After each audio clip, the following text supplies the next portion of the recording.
Hey guys, Kev here, and I have an unboxing for you. This one comes by way of Knife Joy. So, the other day, you probably saw the thumbnail, so you know what's in here. The other day, I saw a post, or somebody sent me a post, so shout out to whoever it was in the group I'm on Instagram, Local Knife Dudes. I think it was Chris. So shout out to Chris for posting or putting a link in for this. Knife Joy had the stovepipe come back into stock. Boom. Picked it up, sizzled it. Bang.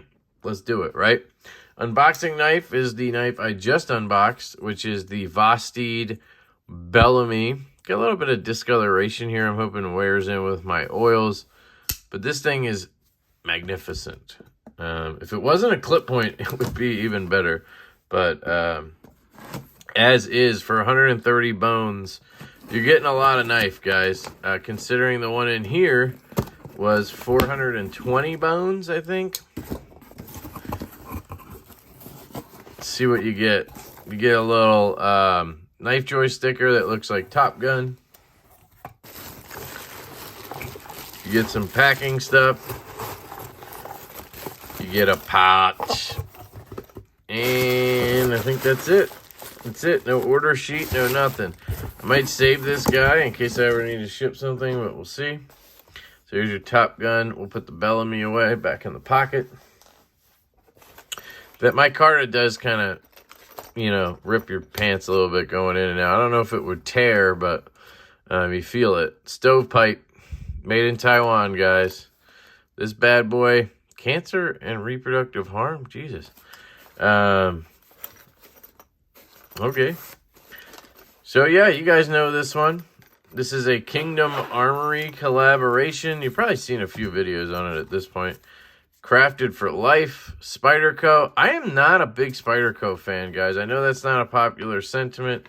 Here's your product information if you want to pause and read it. There you go.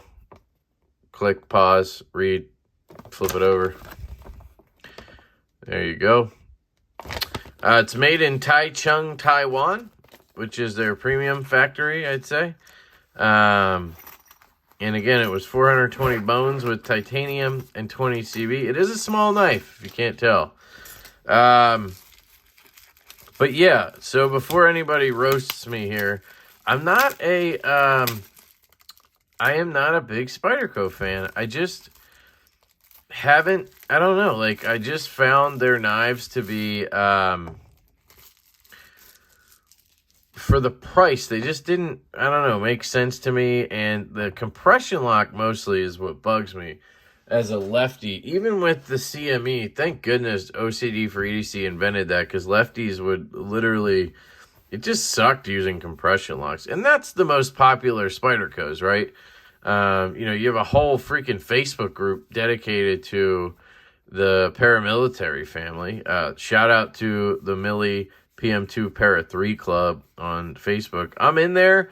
I'm not super active on it because, again, I'm not really a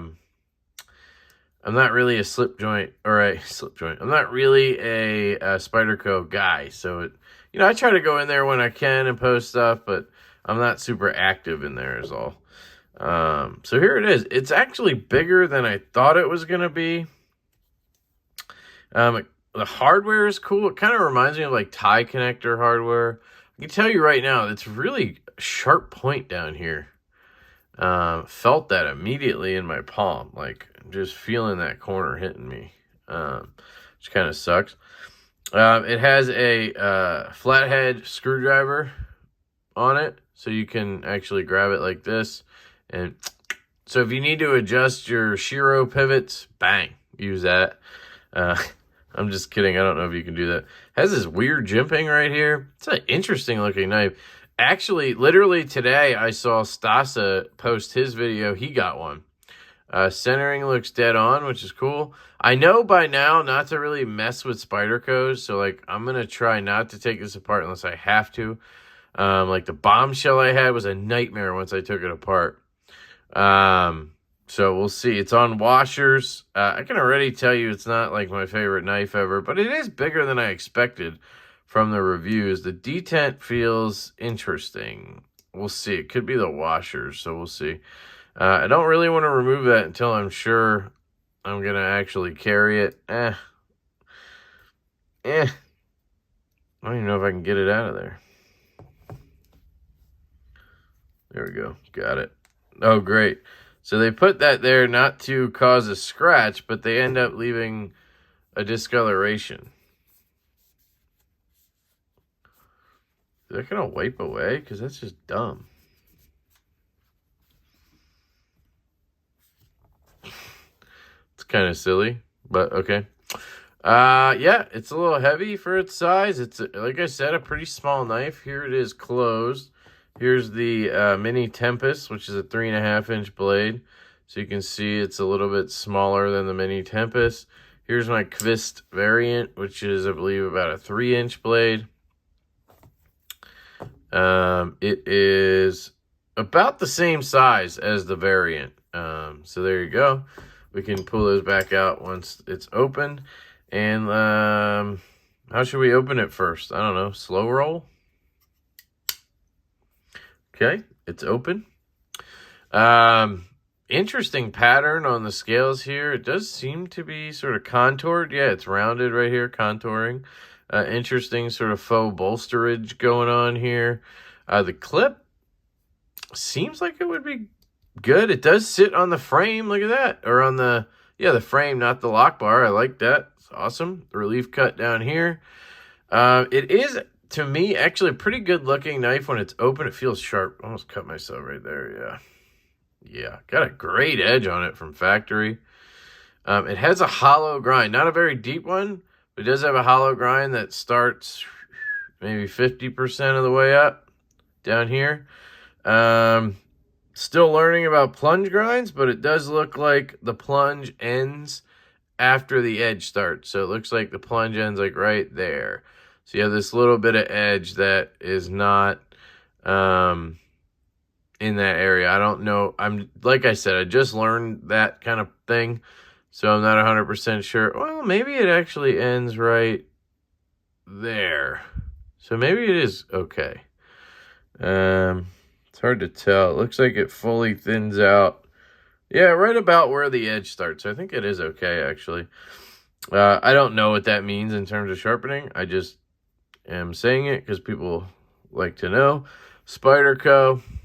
Let's see if we can get a view close in on it.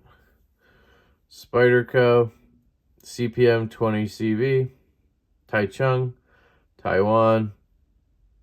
There it says Ridbomb. So the guy who designed this, his name is Ridbomb. Is it David? I don't know. Kingdom Armory. The original design that this is based off of is, I believe, called Bill the Butcher. So it's the Bill the Butcher knife. And it is based off of the character from Gangs of New York. I don't know if that's a real historical character or not, figure or not. But that's who he based it off of. And then Spyderco, in order to kind of mainstream it, they changed it to the stovepipe because the guy in the movie and or the figure, he wore a stovepipe hat. That's where they got that. So let's check the action here.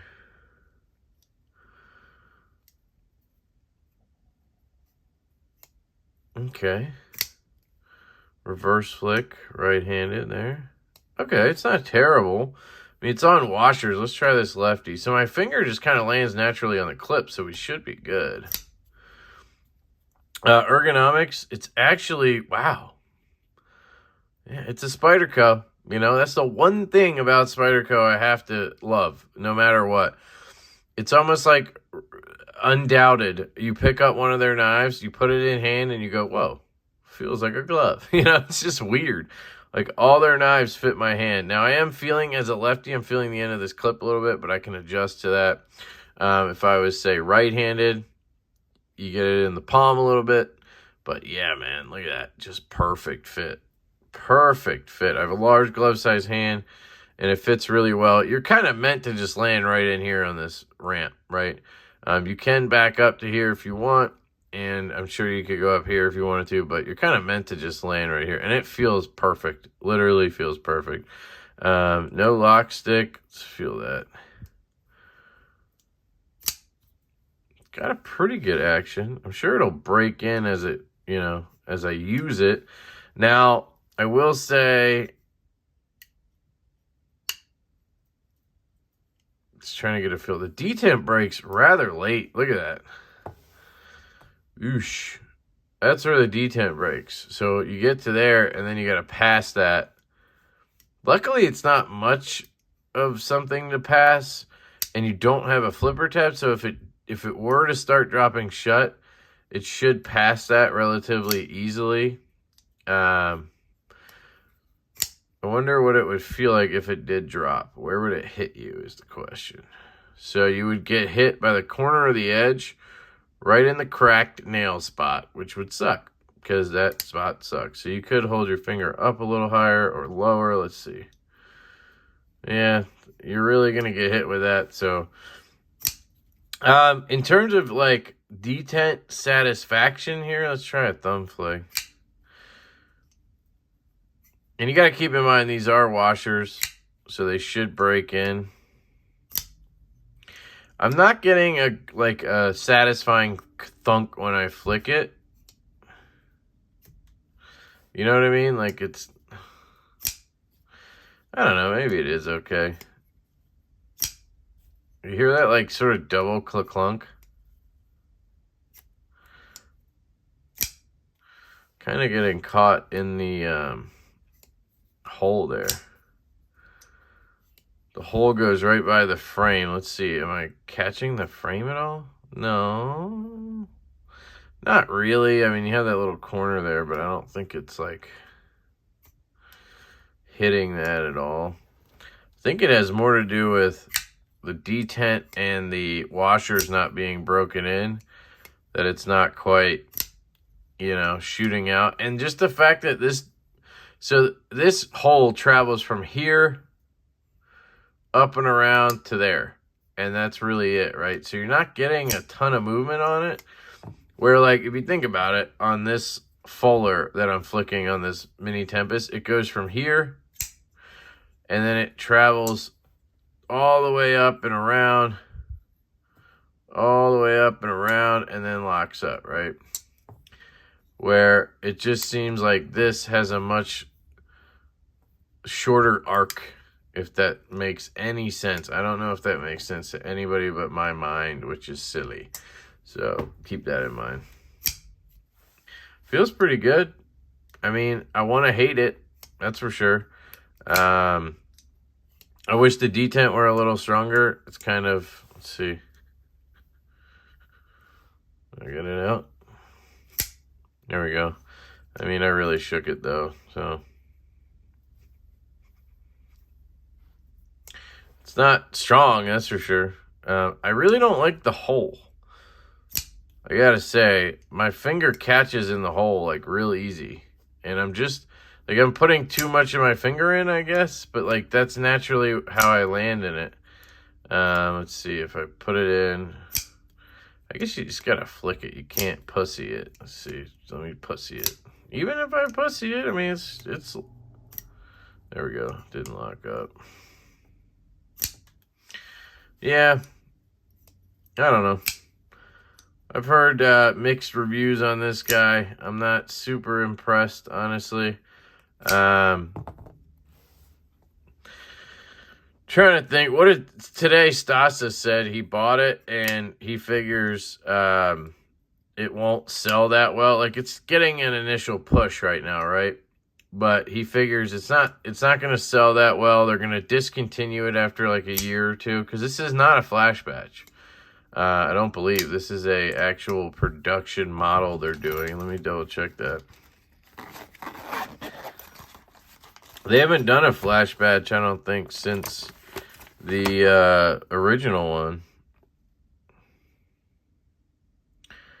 Yeah, it's just a regular knife, as far as I can tell anyway.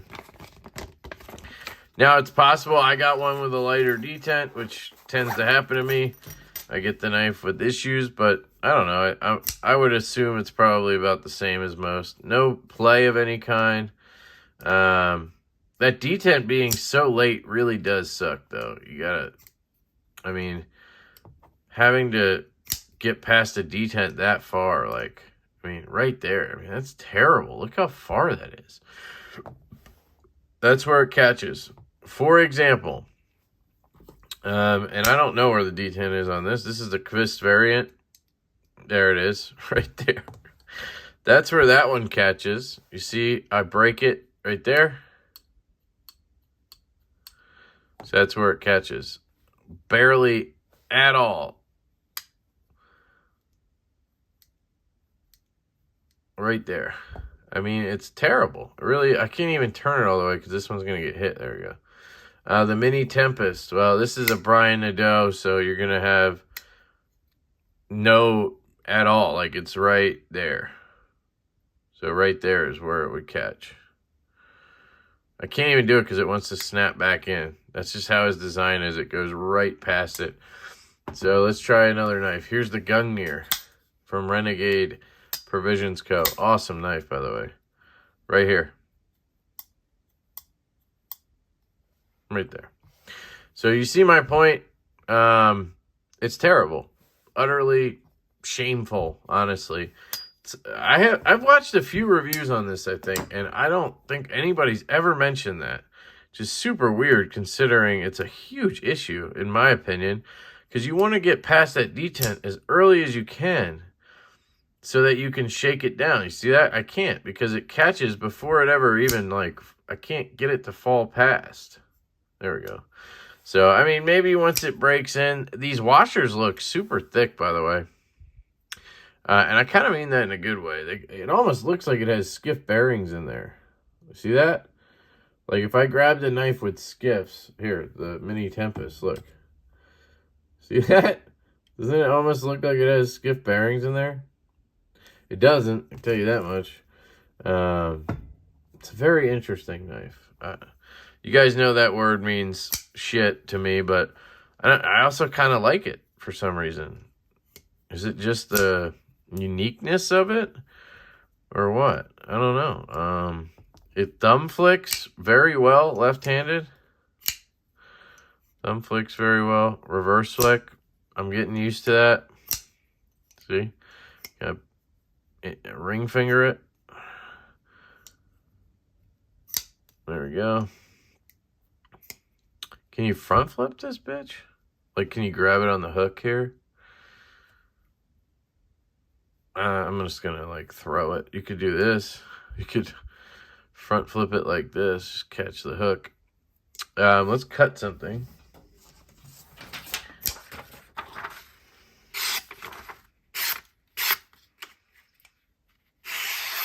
Yeah, 20 CV has a good edge. I mean, a good factory edge.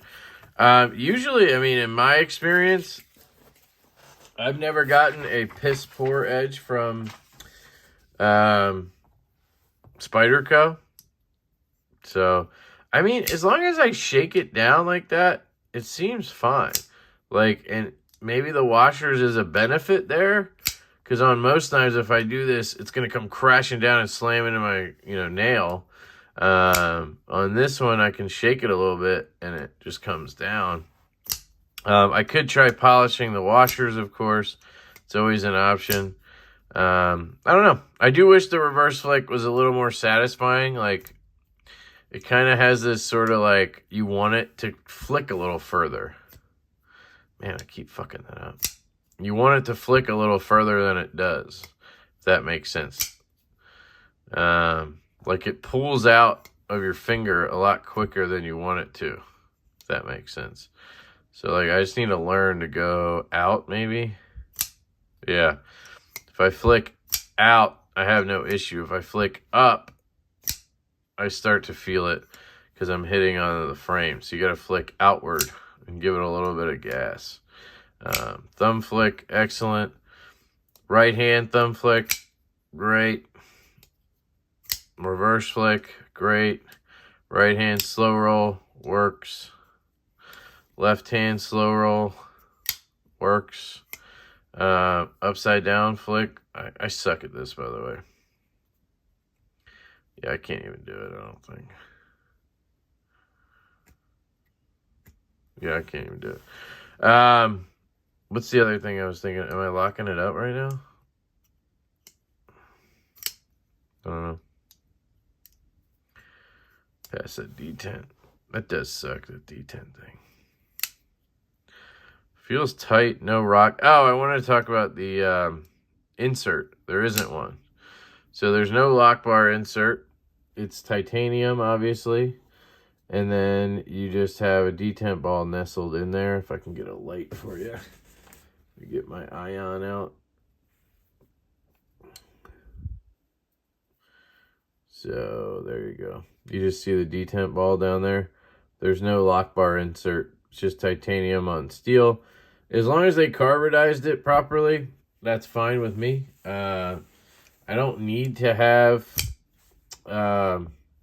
lock bar inserts. I'm not a snob like that. As long as the knife works and doesn't have a ton of lock stick or something, it's fine. Like my Gavco Nurse here is a titanium liner and no insert.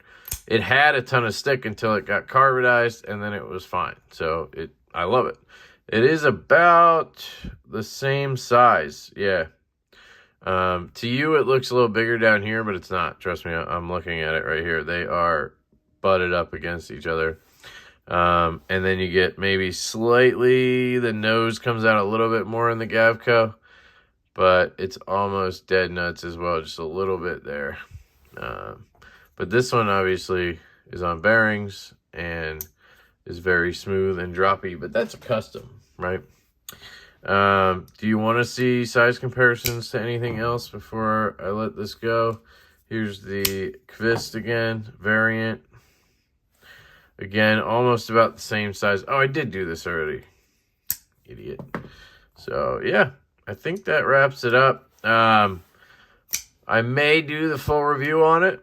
I may get that may just piss me off enough that I just go ahead and sell it, because I know right now these are pretty hot commodities, so I could probably trade it for something or sell it and get funds just to re-up so I can buy something I want when that comes out. It's an interesting knife for sure. Am I in love right away? Not really. Ooh, damn, almost cut myself. I do really enjoy the ergos. I gotta say, that feels good. The cutting feels pretty good. For my type of tasks, this could be money. So, you know what? Maybe we gotta give it a shot there, because cutting shipping labels and all that kind of stuff, this could be good. But we gotta see how it carries and all that. So maybe I will do a follow-up, whether I sell it or not, right? I'll do a follow-up just to kind of go over where I'm at with it in the end. But yeah, it has a pretty standard Spyderco detent, which is almost non-existent. It's almost like the weight of the blade is holding it in. Like here. That's where it kind of starts to suck it in. I mean, it's not nothing, but it's not like, it just doesn't give you, you know, like, here's another knife on thumb stud, or with thumb studs. When I break that detent, it's not gonna just lazily go out like that. It's gonna fire out, right? So you can tell right now, guys, I'm sitting here debating if I should sell it. And that's what I do. I don't know why I don't just, like, get the knife, try to enjoy it or whatever, and then decide later, right? It's like immediately I'm thinking of putting that money into something else when I don't need to. Like, I can just use other money or something. I don't know. I'm weird. But anyway, that is the Spyderco Stovepipe. Let me know what you guys think in the comments. Do you have one? Do you want one? Do you think it's a little bit, I don't know, it's definitely overpriced. $420 for a Taichung, you know, it's titanium and 20 CV, no insert. I mean, Yeah, it's not cheap to manufacture in Taiwan. I get that. But at the same time, it's probably not as expensive as here. And this knife made here, yeah, I guess it would be $500. So I don't know. It's hard to say. But it just seems for them, it seems overpriced. I'm starting to hate that hole, to be honest. Just, it's not intuitive for me to flick. I'm constantly missing it. But we'll see when I'm not on camera how it is, if I'm like just sitting around, how it operates. So I think I've talked enough. I love you guys. I hope you have an absolutely fantastic day, and I will catch you later.